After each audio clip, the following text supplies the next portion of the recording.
విశాఖ కేంద్రంగా పసిపిల్లల విక్రయ ముఠా ఒడిశా, ఢిల్లీ, తెలంగాణతో పాటుగా రాష్ట్రాలకు విస్తరించిన ముఠా నెట్వర్క్ గుట్టు రట్టు చేసిన విశాఖ పోలీసులు. 17 మంది అరెస్ట్, 6 చిన్నారుల రక్షణ. వైజాగ్ సిపి.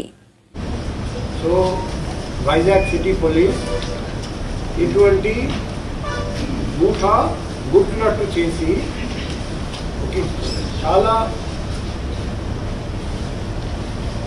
చాలా పెద్ద ర్యాకెట్ అది అన్రెవెల్ చేయడం జరిగింది.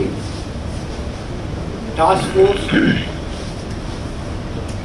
మన నగర టాస్క్ ఫోర్స్ ఈ సందర్భంగా చాలా మంచి పని, చక్కటి ప్రదర్శన, చక్కటి పర్ఫార్మెన్స్, చక్కటి అచీవ్మెంట్ చేశారని నేను వాళ్లకు అభినందిస్తున్నా.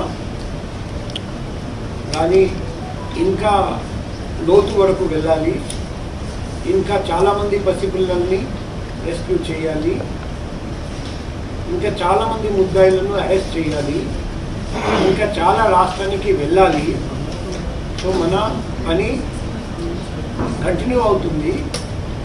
ఇది ఎంతవరకు ప్రోగ్రెస్ జరిగింది తెలియజేయడానికి ఈరోజు మనం కలుస్తున్నాము. ఫర్దర్ ప్రోగ్రెస్ జరిగిన తర్వాత ఫర్దర్ మీకు తెలియజేస్తాం. ఈ సందర్భంగా ఇంకొకటి చెప్పాలంటే, నేను రాగానే ఈ పసిపిల్లల్ని విక్రయించే ముఠా మన దేశంలో చాలా చోట్ల పనిచేస్తున్నారని మా మెడికల్ బ్యాక్గ్రౌండ్ నుండి నాకు తెలుసు. కాబట్టి రాగానే చర్య తీసుకున్నాము. మన జిల్లా కలెక్టర్ గారికి 80 హాస్పిటల్, హెల్త్ సెంటర్ ఎక్కడెక్కడ మన విశాఖపట్నం నగరంలో సరైన స్టెప్స్ తీసుకోవట్లేదు, అది రాస్తూ డిస్ట్రిక్ట్ కలెక్టర్ గారికి తగిన చర్య తీసుకోమని రిక్వెస్ట్ చేయడం జరిగింది. యాజ్ అడిషనల్ డిస్ట్రిక్ట్ మ్యాజిస్ట్రేట్ మేము కూడా అన్ని హాస్పిటల్స్, హెల్త్ సెంటర్స్కి 1 by 1 నోటీస్ పంపిస్తున్నాం.